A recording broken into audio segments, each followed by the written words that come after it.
मान्य सदस्यहरू, अब गृह मन्त्रालयसँग सम्बन्धित प्रश्नोत्तरको कार्यक्रम प्रारम्भ हुन्छ। मान्य सदस्यहरू, मान्य मन्त्रीले उत्तर दिनुभएपछि प्रश्नकर्ता मान्य सदस्यले चाहेमा आफ्नो प्रश्नसँग सम्बन्धित विषयमा केन्द्रित रही 1 मिनेटभित्र पूरक प्रश्न सोध्न सक्नुहुने बेहोरा समेत जानकारी गराउँछु। मान्य सदस्यहरू, मान्य गृहमन्त्री सुदन गुरुङलाई मान्य सदस्यले सोध्ने प्रश्नको जवाफ दिनका लागि रोस्टरमा आउन आग्रह गर्दछु।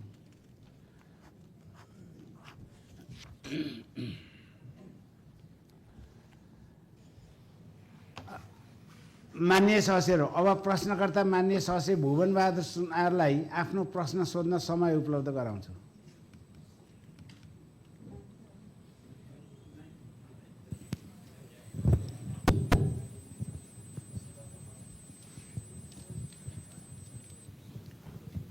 सम्माननीय अध्यक्ष महोदय मार्फत माननीय मन्त्रीज्यूलाई मेरो प्रश्न यस प्रकार छ। हाम्रो समाजमा आज पनि जातकै आधारमा विभेद भइरहेको छ। अन्तर्जातीय विवाहकै कारण हत्या, आगजनी, उठीबाज, कुटपिट जस्ता जघन्य आपराधिक घटनाले समुदायलाई आक्रान्त भइरहेको बेला सिन्धुली हिरासतमा नवजवान युवा श्रीकृष्ण विश्वकर्माको हत्या भएको छ। जनताको जीव धनको रक्षा गर्ने ठाउँबाटै नागरिक मारिनु तथा झुट्टा गवाह गराउनुले सामाजिक न्याय र सुशासनको धज्जी उडाएको छ। श्रीकृष्णको आत्माले न्याय पाउने, परिवारले क्षतिपूर्ति पाउने कार्य भएको छ कि छैन, मन्त्रीज्यूलाई अवगतै होला। सरकारले दलित समुदायसँग क्षमायाचना गर्ने लगायतको विषयमा समेत स्पष्ट पारिदिनु हुन माग गर्दछु। धन्यवाद। माननीय मन्त्रीज्यू। सम्माननीय अध्यक्ष महोदय, माननीय सदस्यज्यूहरू, यस सम्मानित सदनमा माननीय सदस्य भुवन बहादुर सुनारज्यूले सिन्धुलीमा प्रहरीको हिरासतमा श्रीकृष्ण विकको मृत्यु भएको सम्बन्धमा जिज्ञासा राख्नु भएको रहेछ। सोका लागि सम्माननीय अध्यक्षज्यू मार्फत हार्दिक आभार व्यक्त गर्न चाहन्छु। यस घटनाका सम्बन्धमा छानबिन समिति गठन भई प्रतिवेदन प्राप्त भएको र निज श्रीकृष्ण विकको पोस्टमार्टम रिपोर्टमा opinion regarding cause of death is the finding are consistent with that of death due to suicidal hanging उल्लेख भएको र हिरासतमा रहँदा प्रहरीले कुनै किसिमको शारीरिक एवं मानसिक यातना दिएको पुष्टि नभएको भनी प्रतिवेदनमा उल्लेख भएको छ। छानबिन समितिबाट प्राप्त अन्य सुझाव तथा सिफारिस नेपाल प्रहरी प्रधान कार्यालय र जिल्ला प्रशासन कार्यालय सिन्धुलीमा कार्यान्वयनका लागि पठाइसकिएको छ। महिला, बालबालिका तथा ज्येष्ठ नागरिक सेवा केन्द्र जस्तै सामाजिक धार्मिक रूपमा संवेदनशील तथा जातीय भेदभावसँग सम्बन्धित मुद्दाहरूको प्रभावकारी सम्बोधन गरी पीडित मैत्री एवं विश्वास योग्य बनाउन नेपाल प्रहरी भित्र दलित सेल कार्यान्वयनमा ल्याइएको छ। धन्यवाद। पूरक प्रश्न सोध्नुहोस्। मान्य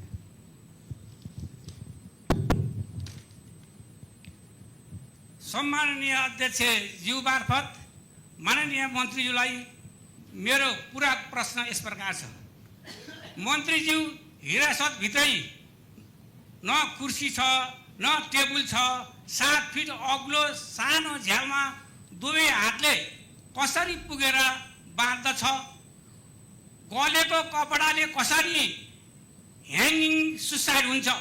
यो त अपराध ढाकछोप गर्ने भन्दा अरू केही होइन भने छ। मन्त्रीज्यू यसमा के भन्नुहुन्छ? धन्यवाद। मान्य मन्त्रीज्यू। मान्यज्यू, धन्यवाद प्रश्नको लागि। यसको लागि हामीले इन्भेस्टिगेसन गर्नको लागि पनि हाम्रो डिआइजी लेभलबाट तपाईँको छानबिन समिति गठन गरेको थियौँ र डिआइजी लेभलको प्रतिवेदनको आधारमा नै हामीले यो पुष्टि गरेर अहिले यो प्रतिवेदनको आधारमा मैले हजुरलाई उत्तर दिइरहेको छु। हजुर, त्यही भएको हिसाबले मेरो विचारमा अब यसलाई पनि हामीले अझै राम्रोसित माननीयजीले भनेको अनुसारमा यसमा हाम्रो मन्त्रालयको ध्यान आकर्षण भएको छ र यसलाई अझै पनि हामीले एकदम सिरियसली यसलाई अझै पनि हामीले हेरेर मानज्यूलाई फेरि खबर गरौँला। धन्यवाद। अब माननीय मन्त्रीज्यूलाई आसन ग्रहण गर्न अनुरोध गर्छु। धन्यवाद।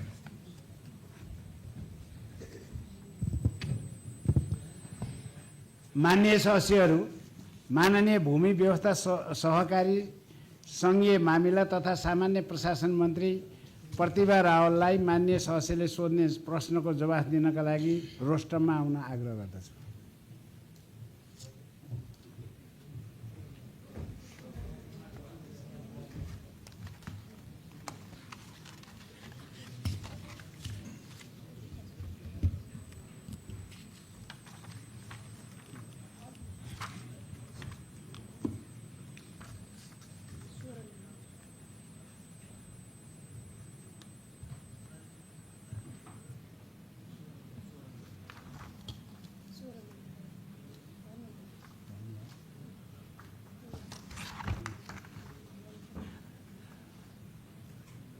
मान्य सदस्यहरू, अब प्रश्नकर्ता मान्य सदस्य भुवनबहादुर सुनारलाई आफ्नो प्रश्न सोध्न समय उपलब्ध गराउँछु। सम्माननीय अध्यक्ष महोदय मार्फत माननीय मन्त्रीज्यूलाई मेरो प्रश्न निम्नानुसार छ।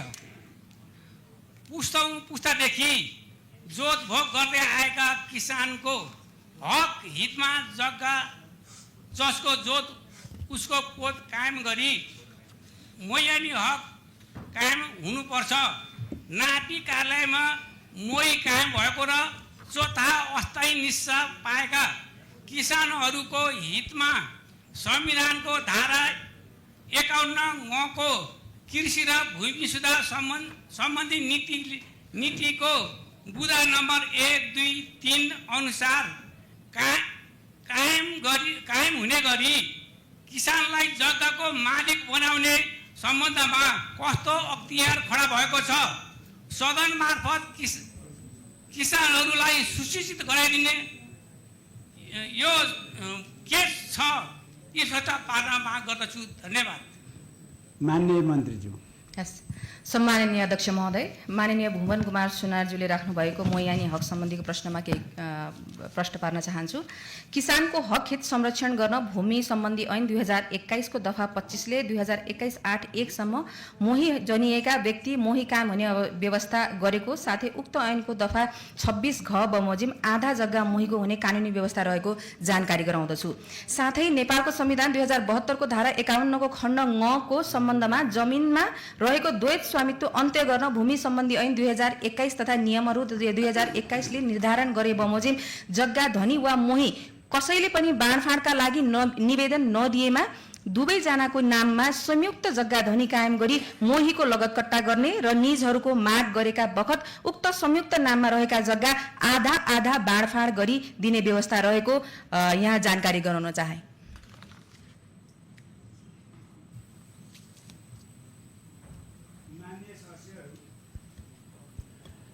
अब प्रश्नकर्ता मान्य सदस्यले पूरक प्रश्न सोध्न चाहनुहुन्छ भने विषयमा केन्द्रित भई पूरक प्रश्न सोध्न समय उपलब्ध गराउँछु। सम्माननीय अध्यक्षज्यू मार्फत माननीय मन्त्रीज्यूलाई मेरो पूरक प्रश्न यस प्रकार छ। अझै मोही कायम हुन नसकेको वीरता उन्मूलन भई सक्दा पनि सो वीरतामा बसोबास गरिरहेकाहरूलाई मालिकहरूले उठीबास लगाउने गर्दा रसुवा, नुवाकोट, गोर्खा, प्युठान लगायतका किसानहरू मौकामा माइती घर मण्डलमा आन्दोलन गर्ने गरेको छन्। तसर्थ सरकारले वैज्ञानिक भूमि व्यवस्था कायम गरी किसानको हक कायम गर्ने शीघ्र कदम चाल्न किन ढिलो गरिरहेको छ? धन्यवाद।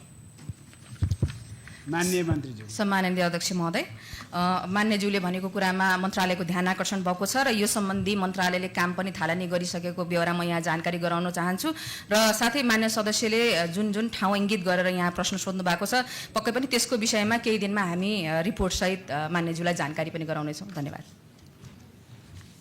अब माननीय मन्त्रीज्यूलाई आसन ग्रहणको लागि अनुरोध गर्छु।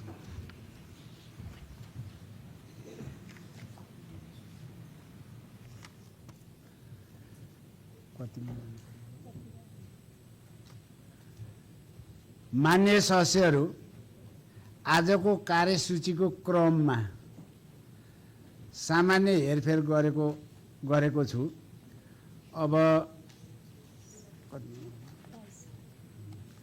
अब मान्य सदस्यहरू,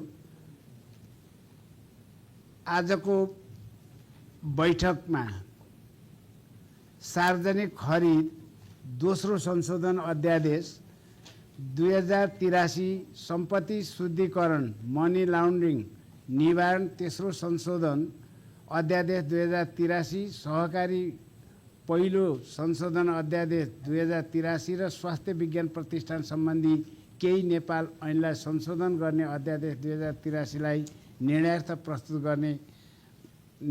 प्रस्तुत गर्ने कार्यसूची रहेको अवगत गराउँछु।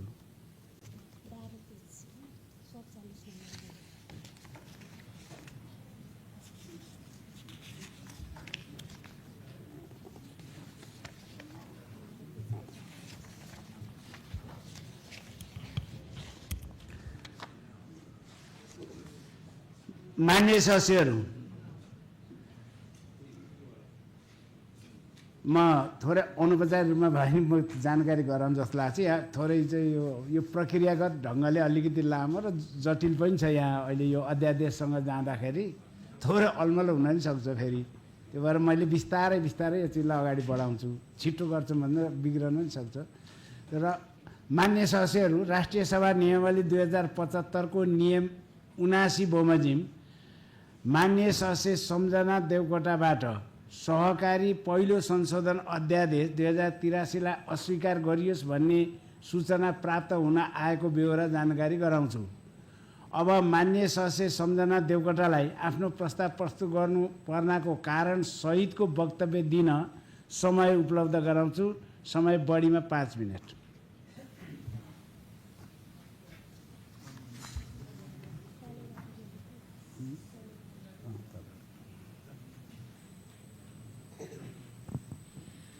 सम्मानीय अध्यक्ष महोदय, राष्ट्रिय सभामा सभाको नियमावली 2075 को नियम 89 बमोजिम 2083 वैशाख 28 गते संसदमा पेश भएको देखाएको अध्यादेश अस्वीकार गर्ने सूचना मैले पेश गरेको थिएँ, जसमा सहकारी पहिलो संशोधन अध्यादेश 2083 रहेको छ।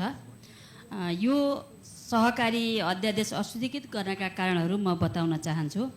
संसदको अधिवेशन आह्वान गरिसकेपछि स्थगित गरेर संसद छलेर अध्यादेश गलत प्रक्रिया मार्फत आएकोले प्रक्रिया नै अस्वीकार भएको म संसदलाई जानकारी गराउन चाहन्छु। अर्को, सहकारी संस्थाहरू ठुलो आर्थिक कारोबार गर्ने निकाय हो, जसको चाहिँ करिब 92 अर्ब भन्दा धेरै आर्थिक कारोबार छ। यसलाई 3 वर्षभित्रै कारोबार बन्द गर्न र बन्द गर्ने सूचनाले बचतकर्तामा त्रास र वित्तीय सङ्कट उत्पन्न भएकोले यसको संशोधन पुनः जरुरी छ। वित्तीय असन्तुलन यसले अझै ठुलो चाहिँ पार्नेछ। सर्वसाधारणको निक्षेप जोखिमलाई यसले अझै समाधान गर्न सकेको छैन। कानुनी विरोधाभास हुने गरी ऐनमा व्यवस्था गर्न सहकारी प्राधिकरणको अधिकार र उत्तरदायित्वलाई स्पष्ट अझै पार्न सकेको छैन। यस विधेयकले सहकारी प्राधिकरणलाई अझै अधिकार स्पष्ट पार्नुपर्ने जरुरी छ। सहकारी ऐनको दफा उपदफाहरूमा पटक पटक छोराछोरी र धर्मछोरा धर्मपुत्री धर्मपुत्र भनेर चाहिँ उल्लेख गर्ने गरिएको छ।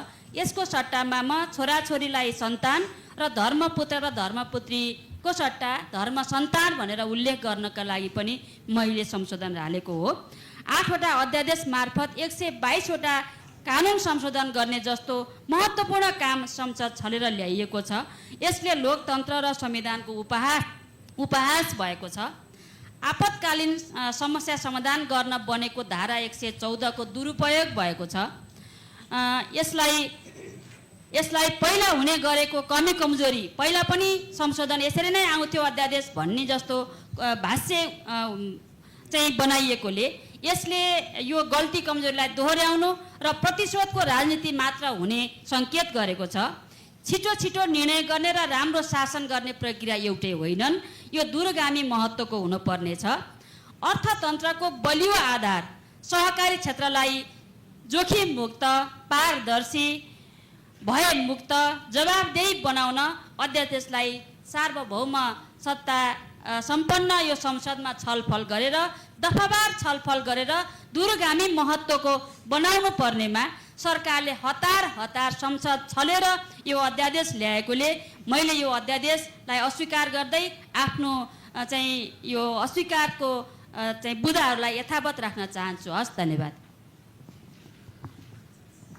अब माननीय भूमि व्यवस्था सहकारी सङ्घीय मामिला तथा सामान्य प्रशासन मन्त्री प्रतिभा रावललाई सहकारी पहिलो संशोधन अध्यादेश 2083 लाई अस्वीकार गरियोस् भन्ने प्रस्तावमाथिको छलफलका क्रममा उठेका प्रश्नहरूको जवाफ दिनु समय उपलब्ध गराउँछ।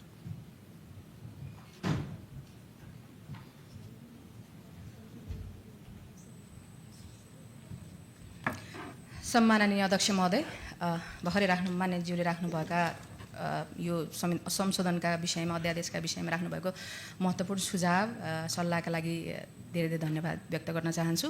र थोरै यस विषयमा प्रष्ट केही कुराहरू, किन अध्यादेश जारी गरियो, किन चाहिँ तत्काल जरुरी थियो, सहकारीको समस्या हामी सबैजना जानकार छौँ र तत्काल केही गाँठो फुकाउनका लागि यो गरिएको थियो। यसलाई चाहिँ विधिवत रूपमा उहाँले उठाएका प्रश्नहरू म चाहिँ सम्बोधन गर्ने कोसिस गर्नेछु। सभाध्यक्ष महोदय, नेपालको संविधानको धारा 114 को उपधारा 1 मा रहेको सङ्घीय संसदको दुवै सदनको अधिवेशन चलिरहेको अवस्थामा बाहेक अन्य अवस्थामा तत्काल केही गर्न आवश्यक परेमा मन्त्री परिषदको सिफारिसमा राष्ट्रपतिले अध्यादेश जारी गर्न सक्ने संवैधानिक व्यवस्था अनुरूप नै सरकारले सहकारी पहिलो संशोधन अध्यादेश 2083 जारी गरेको विवरण सम्मानित सदन समक्ष अनुरोध गर्दछु। सम्मानित सर्वोच्च अदालतबाट मिति 2082-10-11 मा नेपाल सरकार र प्रदेश सरकारको नाममा समस्याग्रस्त सहकारीका संस्थाका पीडितका सदस्यहरूको बचत फिर्ताका लागि यथाशीघ्र पीडित राहत तथा क्षतिपूर्ति संयन्त्र गठन गर्न र सहकारी ऐन तत्काल संशोधन गर्ने लगायतका विषयमा निर्देशनात्मक आदेश भएको एवं सम्पत्ति शुद्धिकरण निवारण सम्बन्धमा नेपाल ग्रे लिस्टमा परेकोले यसबाट बाहिर निस्किन सहकारी क्षेत्रको प्रभावकारी सुपरिवेक्षण राष्ट्रिय सहकारी नियमन प्राधिकरणलाई केन्द्रित गर्न समेत यो अध्यादेश जारी गरिएको बेहोरा सम्मानित सदन समक्ष अनुरोध गर्दछु। सहकारीको ऋण असुलीलाई तीव्रता दिई बचत फिर्ता गर्न, सहकारीको मूल्य मान्यता विपरीत भए गरेका क्रियाकलापलाई नियमन र नियन्त्रण गर्न, सहकारी ऐन 2074 मा रहेका विभिन्न हदम्यादको विषयलाई परिमार्जन गर्न, ऐनमा रहेका केही प्रावधानहरूमा तत्काल संशोधन र परिमार्जन गर्न आवश्यक भएकाले सहकारी पहिलो संशोधन अध्यादेश 2083 जारी गर्नु परेको बेहोरा म पुनः स्पष्ट गर्न चाहन्छु। सम्माननीय अध्यक्ष महोदय, प्रस्तुत अध्यादेशसँग सम्बन्धित महत्त्वपूर्ण विषयहरू उठान गर्नुहुने माननीय सम्झना देवकोटाज्यूप्रति हार्दिक आभार व्यक्त गर्दछु। मान्यज्यूले उठान गर्नुभएको विषयको सम्बन्धमा सहकारी सङ्घको वित्तीय कारोबारलाई नियन्त्रण र नियमन गरी यस्ता कारोबारका लागि नेपाल राष्ट्र ब्याङ्कको इजाजत लिई सहकारी बैंक गठन तथा सञ्चालनलाई प्रोत्साहन गर्ने नीति लिएको एवं सहकारी रजिस्ट्रार र राष्ट्रिय सहकारी नियमन प्राधिकरणको भूमिका र कार्यक्षेत्र स्पष्ट गर्न प्रयास गरिएको छ। बचत तथा ऋणको मुख्य कारोबार गर्ने सहकारीलाई प्राधिकरण मार्फत इजाजत पत्र प्रदान गर्ने व्यवस्था मिलाइएको, सहकारीको सम्पत्ति दुरुपयोग र अपचलन गर्नलाई जोसुकैलाई पनि कानुनी कारबाहीको दायरामा ल्याउन परिवारको परिभाषालाई विस्तृतीकरण गरिएको, सहकारी क्षेत्रलाई थप व्यवस्थित, मर्यादित र विश्वसनीय बनाउन सहकारी दर्ता, सञ्चालन र खारेजी लगायतका प्रशासनिक प्रक्रियाका लागि सहकारी ऐन र बचत तथा ऋण सहकारीको नियमन तथा सुपरिवेक्षणको लागि छुट्टै नयाँ ऐन गरी दुईटा बेग्ला बेग्लै ऐन तर्जुमा गर्ने गरी भूमि व्यवस्था सहकारी सङ्घीय मामिला तथा सामान्य प्रशासन मन्त्रालयको तर्फबाट प्रारम्भिक प्रक्रिया सुरु गरिएको बेहोरा समेत सदन समक्ष जानकारी गराउन चाहन्छु। अतः तत्कालको समस्या समाधान गर्न जारी गरिएको प्रस्तुत सहकारी पहिलो संशोधन अध्यादेश 2083 उप अस्वीकारको सूचनामा मान्यज्यूले उठाउनुभएका अन्य सैद्धान्तिक र प्रक्रियागत प्रश्नहरूमा अध्यादेशको प्रतिस्थापन विधेयक पेश हुँदा सम्मानित सदनमा छलफल गर्न सकिने नै हुँदा अध्यादेश अस्वीकारको सूचना फिर्ता लिई सहयोग गरिदिनु हुन सूचनाकर्ता मान्य सदस्यलाई नेपाल सरकारको तर्फबाट अनुरोध गर्दछु। धन्यवाद।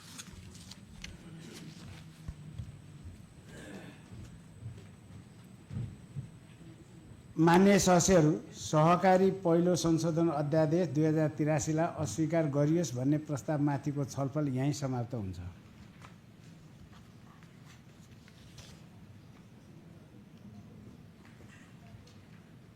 मान्य सदस्यहरू, अब सहकारी पहिलो संशोधन अध्यादेश 2083 लाई अस्वीकार गरियोस् भन्ने प्रस्तावलाई निर्णयार्थ प्रस्तुत गर्दछु। यो प्रस्तावको पक्षमा हुने मान्य सदस्यले हुन्छ भन्नुहोला र यसको विपक्षमा हुने मान्य सदस्यले हुन्न भन्नुहोला। यो प्रस्तावको पक्षमा हुने मान्य सदस्यले हुन्छ भन्नुहोस्। यो प्रस्तावको विपक्षमा हुने मान्य सदस्यले हुन्न भन्नुहोस्। हुन्न भन्ने पक्षका मान्य सदस्यहरूको बहुमत भएकोले सहकारी पहिलो संशोधन अध्यादेश 2083 लाई अस्वीकार गरियोस् भन्ने प्रस्ताव बहुमतले अस्वीकृत भएको घोषणा गर्दछु।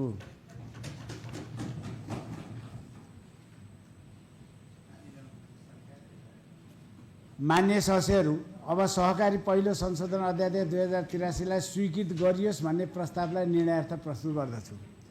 यो प्रस्तावको पक्षमा हुने मान्य सदस्यले हुन्छ भन्नुहोला, यसको विपक्षमा हुने मान्य सदस्यले हुन्न भन्नुहोला।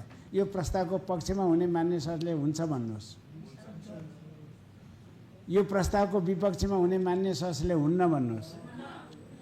हुन्छ भन्ने पक्षका मान्य सदस्यहरूको बहुमत भएकोले सहकारी पहिलो संशोधन अध्यादेश 2083 स्वीकृत गरियोस् भन्ने प्रस्ताव बहुमतले स्वीकृत भएको घोषणा गर्दछु।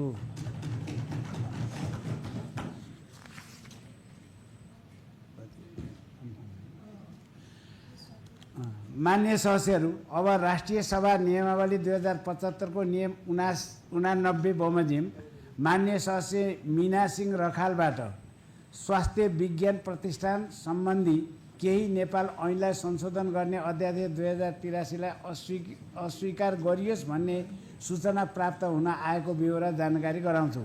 अब मान्य सदस्य मीना सिंह रखाललाई आफ्नो प्रस्ताव प्रस्तुत गर्नु पर्नाको कारण सहितको वक्तव्य दिन समय उपलब्ध गराउँछु। समय बढीमा 5 मिनट।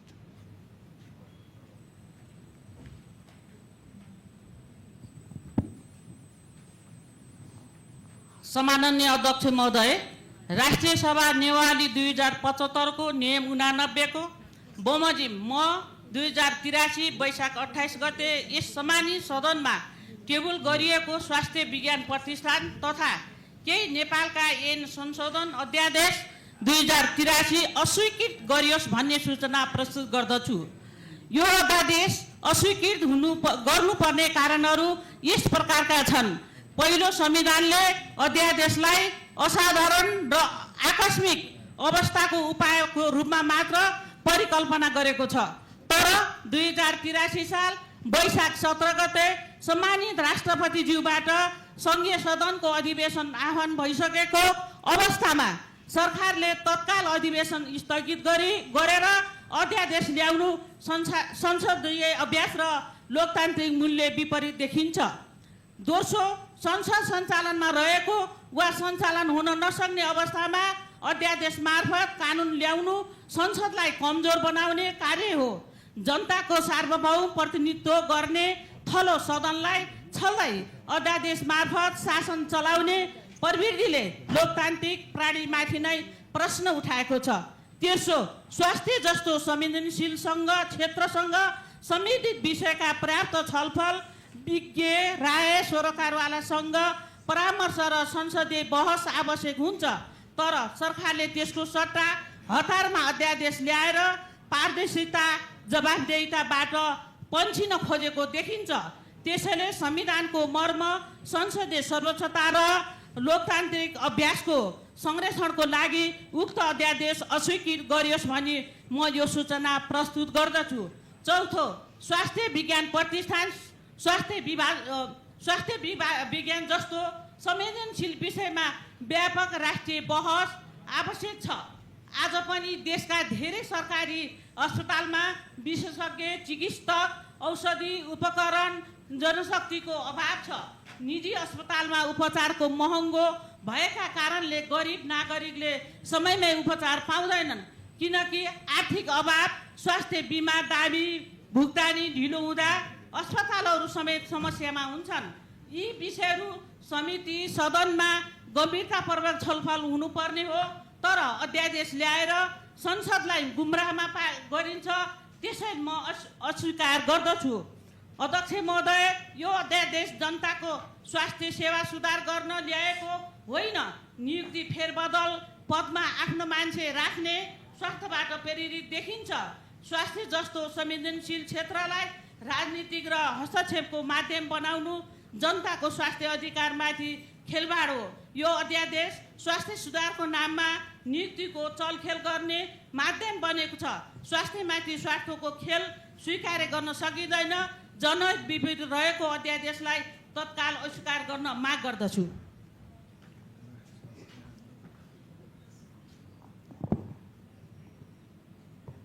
अब मान्य स्वास्थ्य तथा खाद्य स्वच्छता मन्त्री निशा मेहतालाई स्वास्थ्य विज्ञान प्रतिष्ठान सम्बन्धी केही नेपाल ऐनलाई संशोधन गर्ने अध्यादेश 2083लाई अस्वीकार गरियोस् भन्ने प्रस्तावमाथिको छलफलका क्रममा उठेका प्रश्नहरूको जवाफ दिन समय उपलब्ध गराउँछु।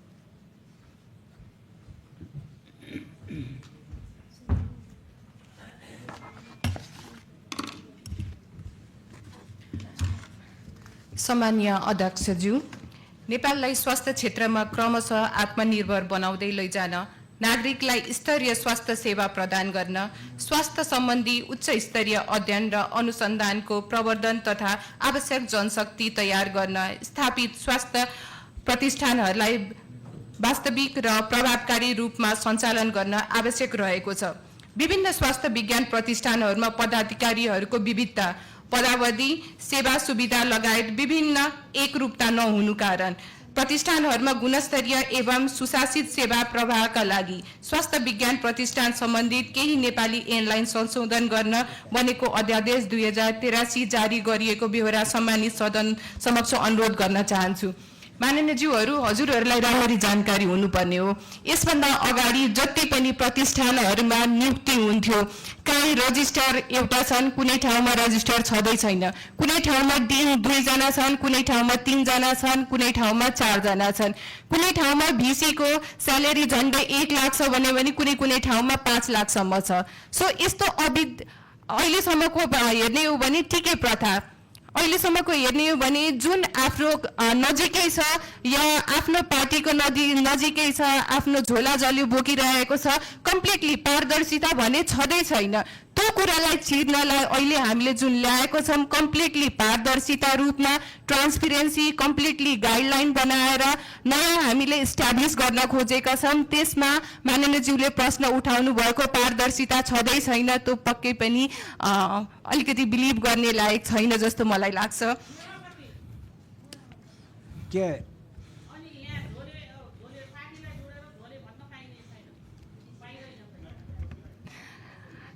धन्यवाद। कति नियमको कुन नियममा त्यसैगरी कतिमा हो मान्य एकछिन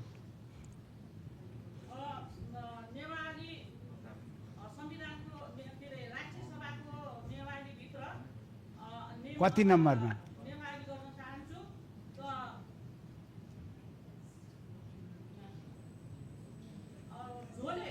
जो पार्टीका झोलेहरूलाई नियुक्ति भन्ने जो शब्द छ त्यो आपत्तिजनक छ। मान्य मन्त्रीज्यू,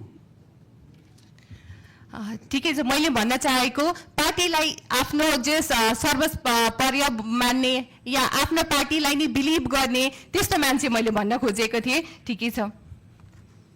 र त्यसपछि अर्को प्रश्न हजुरले स्वास्थ्य बिमा रिगार्डिङ गर्नुभएको थियो। माननीयज्यूहरूलाई मैले भन्न चाहे स्वास्थ्य बिमाको प्रभावकारिता, सरकारी तथा निजी अस्पतालको सहज सहभागिता, झन्झट मुक्त दाबी भुक्तानी प्रक्रिया र यसको संवैधानिक अपरिहार्यता सम्बन्ध उठाउनु भएको विषय अत्यन्त सान्दर्भिक र मननयोग्य छ। सबै माननीयज्यूहरूलाई अवगत नै होला, हामी सरकारमा आइसकेपछि स्वास्थ्य बिमा सुधारको बाटोमा छ। पक्कै पनि योभन्दा अगाडि झन्डै 7.5 मात्र अर्ब विनियोजन भएको छ भने यसपालि हेर्नुभयो भने यसपालि बजेट स्वास्थ्यमा झन्डै 15 अर्ब गरिएको छ। नेपाल सरकारको स्वास्थ्य बिमा कार्यक्रमलाई थप अझ सर्वसुलभ बनाउन, प्रभावकारी र दिगो बनाउन व्यापक सुधार गर्न अन्तिम तयारीमा रहेको छ। समग्र स्वास्थ्य बिमाको सुधारका लागि स्वास्थ्य बिमा ऐनमा विभिन्न दफाहरू संशोधन गर्नुपर्ने छ र आगामी आर्थिक वर्षमा मन्त्रालयको तर्फबाट स्वास्थ्य बिमा ऐन संशोधनको पहिलो विधेयकको रूपमा सम्मानित सदनमा ल्याउने तयारीमा पनि हामी भइरहेको छौँ र त्यसमा विशेष छलफल अगाडि बढाइने नै छ र त्यो छलफलमा पक्कै पनि यहाँ सभामा पनि आउने नै छ। हजुरहरू समक्ष हामी राख्ने नै छौँ, छलफल पक्कै पनि गर्ने नै छौँ। त्यो कुरा मैले अगाडि राख्न चाहे।